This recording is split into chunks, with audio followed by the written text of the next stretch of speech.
Hello, I'm Riverside County Sheriff Chad Bianco, and welcome to another edition of the RSO Roundup.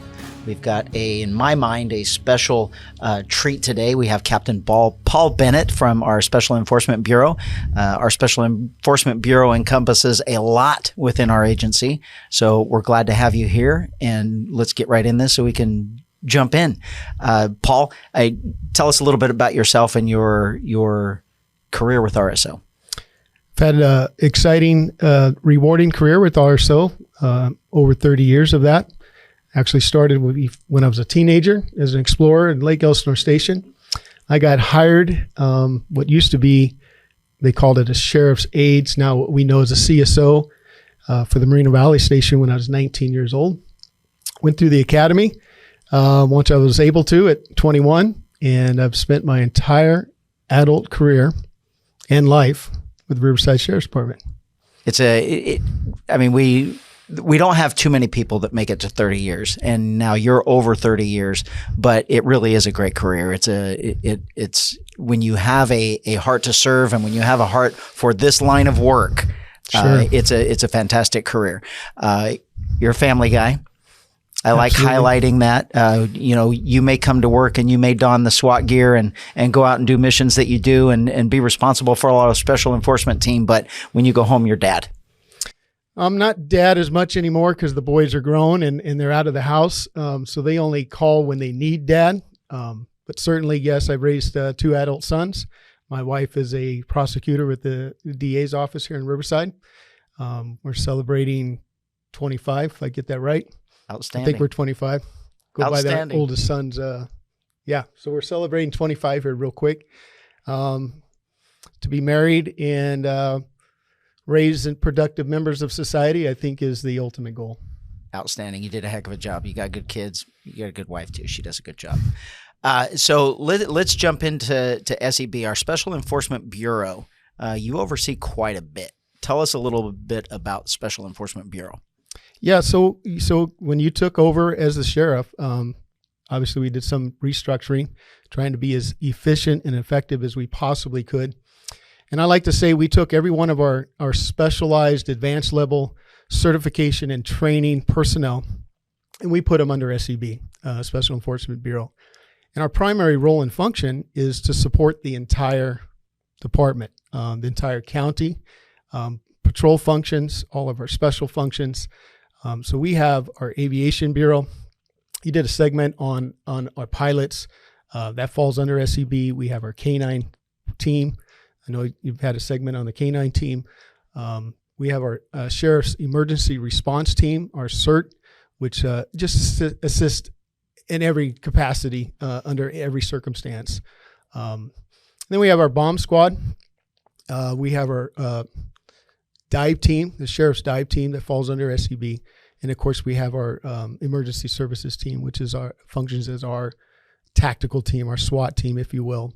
That's what everyone would recognize it as is SWAT. Right. We may not call it that, but that's effectively what it is. Yeah, and it's a history thing with our department. When we first instituted back in 1980, they decided to call it the Emergency Services Team, and then it's like anything else. It's evolved into now we are a Special Weapons and Tactics Team, able to deploy during once incidents rise above a certain threat level. Right. We're able to deploy, but so I want to. It might be awkward of getting there, and there's so much to cover on how we got to where we are today. But you've been involved with SWAT for a long time. correct. Well, you started back Yes. in late 90s, mid 90s. Mid 90s. Correct. So you were part of our SWAT team when it was a collateral duty. Correct. When you went to patrol and you may be 3/4 of the way through your shift and you get called out for another shift. That's right. On a special enforcement call. Through my career, it changed. I think I as an outsider, I was never part of our EST team, but I saw that mission change from what I thought it was at one time. We kind of went full time, but then to me, I didn't think we were utilized enough. So as a little shameless plug, when I took over, I remember, obviously you were promoted into that position over that area. Mm-hmm. And I remember I remember talking to you and saying that I wanted SWAT team to be something different. And it was almost like I said that they weren't being used enough. And I'm sure in the back of your head, you were just like thinking I'm this crazy guy that you know nothing about it. I thought you were absolutely correct. In my head, right. though, I want, and I think I told you that I want this being like the set team of the sheriff and whatever we need to do. I remember the look on your face, though, that you're saying, well, we'll work some things out and we'll work it out. And I just let you do it because with a lot of things in this department that I think messed us up a little bit is there were experts in many areas. And number one, you're an expert in this area. And I let you figure it out and then tell me what you thought it should be. So that's what evolved into this, where we combined all of those special teams into one command. And you all train together all the time. You operate together all the time. We moved the K9 program into the SWAT team or the EST team. Worked out and great. We've done so much that it's we went from you correct me if I'm wrong, but a SWAT team that sat and waited for underutilized. Very much so. And you waited for those calls where you could respond out to handle that mission, to where now we're a very proactive part of patrol and enforcement and criminal apprehension.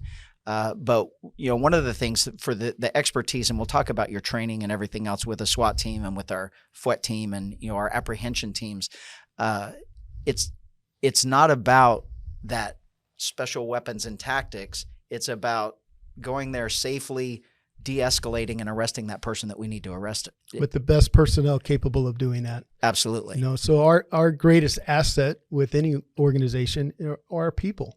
And so the advanced level training that our SWAT operators, and quite honestly all the SEB for advanced level training and certification that's required, a continuous education, the continuous training.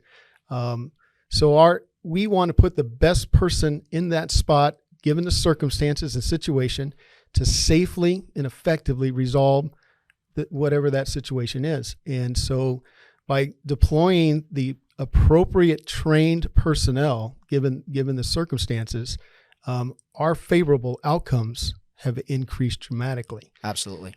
So that's that. So by putting the right trained person with the proper mindset, condition of the heart. Sometimes the heart of the matter is the condition of the heart, and so we put people that are capable under the circumstances to best effectively and safely for everybody involved to resolve these incidents. Right. So we like to, California law enforcement, when you talk about our training, we are by far the best trained law enforcement in the country. Without question. And then when you add a special enforcement bureau, the special assignment, you get more training from that. So one of the things that, I hope people realize that how we utilize you, and you mentioned earlier that we were underutilized. Our special teams were underutilized. And we've completely changed that to where you're going 24/7. You guys are going from the time they come on, they're out and about and they're assisting with patrol, they're assisting with high-risk situations, and they're constantly roving and responding to these areas to assist with patrol. As an administrator, I would like to have the entire department trained that well. The reality is the Board of Supervisors is not going to give me many, many millions of dollars for that added training to send people to training and to keep that training up. So we have a core cadre of special enforcement team members that are going out and really they're educating our deputies as they're out interacting with them. Right. So we're finding these high risk situations where we're finding our SEB guys are getting there, rallying the troops, directing the troops, and we're quite honestly, we're having far less deputy injuries. We're having far less physical confrontations. We've decreased those dramatically. Yeah. Dramatically. If you look at on a national level, what's going on with, just a spike in crime, but you take a look in Riverside County, and these are hard facts and statistical data that we rely on for deployment purposes, And I can tell you that the residents in it's important for everybody to know the residents in Riverside County can sleep safely, and it's because of the work that you've required of us Our work volume increased over 200% in the last 3 years, just with SEB. So the stuff that we are involved with, not just the training component, but being available, rapidly available, where sometimes seconds matter. Some of these restrictions we had previously was an interpretation of legislation, California legislation. And we have a little slightly different interpretation and how we implement some of those restrictions and obstacles. And we overcome those obstacles and still function and operate within the parameters of the law. But being available and having the most qualified, capable individuals to resolve these issues have benefited everybody. Mm.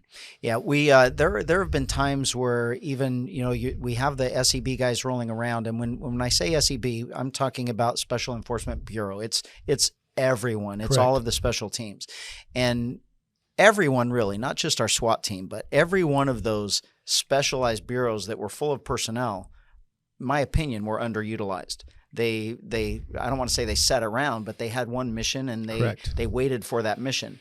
Where now we are a very proactive department. Right. And so all of those teams, even our CERT team with our emergency response team, they're typically they were involved used in everything. Yes, they were used if we had a fire or if we had a natural disaster. And now they're rolling out to pursuit scenes and hostage situations and barricaded suspects and things like that, bringing resources for the deputies that are on scene and for your teams that are coming on scene to resolve that issue. And we've gotten to a point where rather than waiting for hours for that response, the response is already there. And then that frees up patrol to where now they can go back and assist the people and I think that are calling. That's absolutely key on how we've restructured under your leadership and direction. We're just more efficient today. So we don't tie up some of those unnecessary resources for a prolonged period of time, where we have a support mechanism where we come in and support every type of operation we have going on with the entire county, but specifically with the Sheriff's Department. And so we can free up those patrol resources to go back out and do their primary function. And we take that over. So it is operating in a much more efficient, sure, we are busy, but the guys and gals love the work. That's what we signed up for. That service above self is the gratification that we all look for. Yeah. One of the things I want to talk about is we incorporated our canine program into our EST, our SWAT program. So they became integrated part of that instead of separate entity that was out training. Tell me how that came about. And I mean, I know the benefit, but tell our residents what that for does. The listeners, I think it's very important to understand that we mitigated and we reduced the scrutiny of law enforcement's use of force. We were required to go back to the drawing board and we do it every time we have a use of force, right? Hey, what can we do better? And so the utilization of the canine specifically, we restructured that entire program. And the buzz terms we like to say is de-escalation, but really what it does in reality is we allow an opportunity for a voluntary compliance. We do that as safely as we possibly can for the suspect as well. But utilizing those specific resources in the canines specifically, the reduction of application of force with an apprehension or a canine, that canine is used primarily 99% of the time to locate. There's not a physical apprehension involved with those. And so when we put that focus and that emphasis on how can we go about utilizing the canine to just locate, so we don't have to, we can put the four legs instead of the 2 legs. So reduce the risk factor for our personnel, slightly increase the risk factor for the canine, but they're much more effective than we are in smelling and sensing.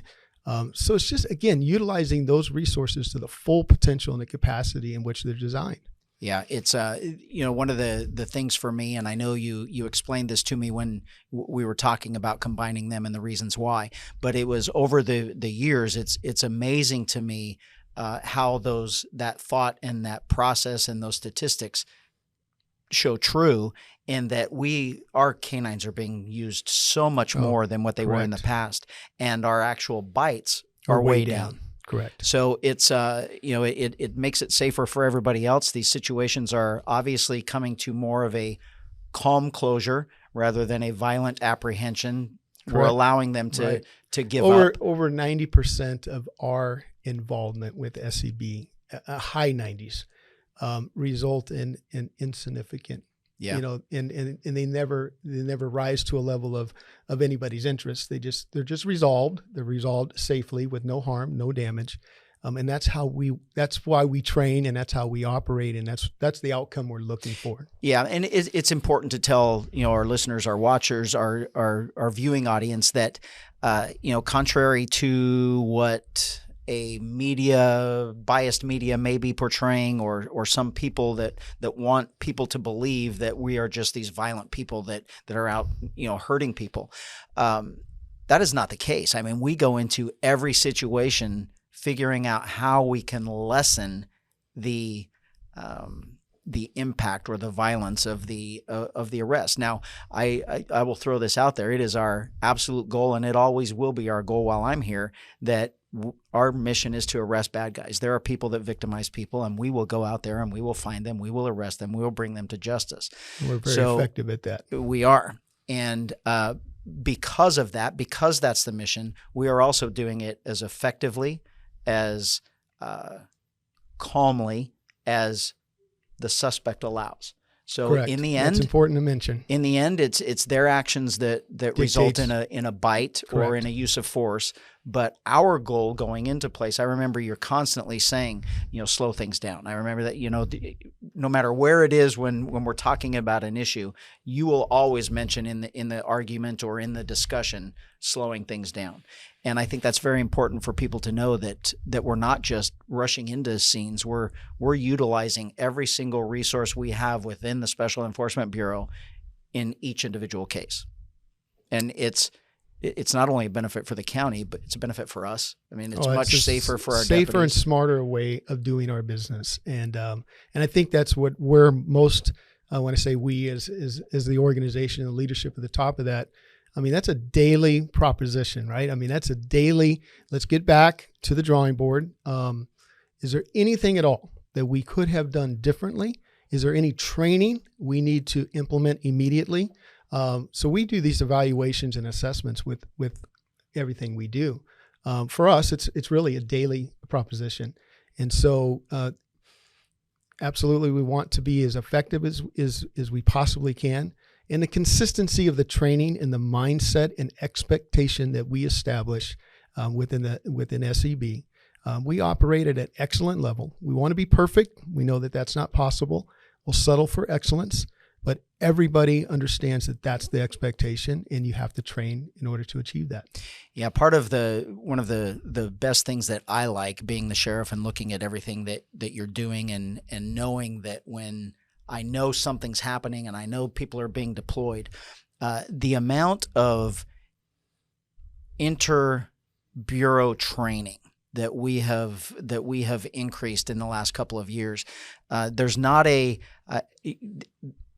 the Air Bureau, whether you're using helicopters to insert SWAT guys into someplace, or a dog into someplace, or the canines into someplace. I know that you guys are so intertwined and everybody's doing the same thing in training. It's not something out of the ordinary for that to happen. So everything just works more smooth, more proactive. I think we're getting much better bang for the buck for the personnel that we have there. But you do have a big bureau. I mean, there's a lot of personnel that are in there. We hope we get the best of the best. Right. We do get the best. We have the top elite, that 5% of the entire department. Yeah. And they put forth a lot of their own time, a lot of their own training. The self-discipline required. Yeah. The self-discipline. So you come self-motivated. We just provide the structure and the expectation. We manage them. They are who they are through their structure, through the discipline. Maybe we're not as likable as some would portray, but we're very effective and efficient. And I think the public, everybody deserves that, and they expect that out of an elevated incident, that we have a select group of elite trained personnel we're the final option. We are the final option with SCB. And so it will be resolved once we get involved. Yeah. What I really, really like, and I've heard from deputies, is in the beginning, we're all victims of, law enforcement. We keep everything close to the chest, and we sometimes operate in silos. And when we were having the SEB guys roll out to all these patrol calls and roll to these hot scenes automatically without being asked, there was a little bit of a learning curve and a little bit of maybe an ego thing. It's a culture change. It really was. Because the deputy, I know myself, I thought that I could handle my calls. I thought that I could handle every situation I was in, so I don't need the SWAT guys coming in. But I think that what's happened over the last year and a half, maybe close to 2 years now, is that the deputies are realizing this is a great tool for me. Yeah, we're here to help. Because they've been out so much, now everybody expects it. Now this is part of everyday work. Is when the bad things are happening, I know that I'm going to have some backup coming to help me, because these guys are rolling around all the time being proactive, where I'm not going to have to be pinned down for hours waiting for a response. I know one particular, the incident we had where a family was inside a house and the guy was shooting, and we actually escorted the family out in armored vehicles. Correct. And that response, we were right there. Immediate. Yes, it wasn't waiting for a couple of hours calling them. And so I think we've done a lot of good things. I think you've done fantastic managing that bureau, and the troops are doing a great job of training the other deputies and patrol sergeants even, and it's working out best for us. Listen, we know it starts at the top. And so if we don't have those expectations established very clearly from the top of the leadership in the organization, in this entire career, you've always been the boss of me. So I know you very well. I believe, I know exactly what your expectation is. But again, it starts, and we have that support. So when we come up with an idea, they haven't all worked. But as we recognize that this is it's a smarter way to operate under the conditions we face today in law enforcement. I'm proud to say, with great confidence, we're one of the greatest organizations in law enforcement in the nation. And I've traveled the entire nation. I've seen that. I've interacted with these organizations, police departments, the Riverside Sheriff's Department. And that's why I'm not considering, going anywhere just anytime soon. We're doing great things. And the residents of Riverside County are the beneficiaries of that. And we arrest the bad guys, and then we have support from the DA's office that actually prosecute them. And so when you commit crimes in Riverside County, we're coming. We are. And we're not stopping. You've made that very clear. So relentless pursuit of apprehension of those that are going to victimize other people, that's zero tolerance in this county. And the beauty of what we've done and the training that we've put into it is we do it very, very professionally. And I'm proud of that. Not very proud. Just as proud of that as proud of the fact that we're doing everything we can to keep Riverside County safe. We are still a law enforcement agency, and I always say that you ask a 5-year-old child or an elderly adult, what is the job of law enforcement? What do cops do? And the answer of both of those is they arrest the bad guys. And somewhere in between, we get social, and we get we get different answers. Right. But the ultimate goal is our responsibility is to keep Riverside County safe and secure. And law enforcement, we enforce. Absolutely. You guys do a great job. Special Enforcement Bureau for us is big. Lots of training, and we are here for Riverside County residents. So, Paul, thanks for coming. We appreciate you coming out here today and giving us some information in the Special Enforcement Bureau. And thank you all for watching and listening. And we'll see you next time at the RSO Roundup.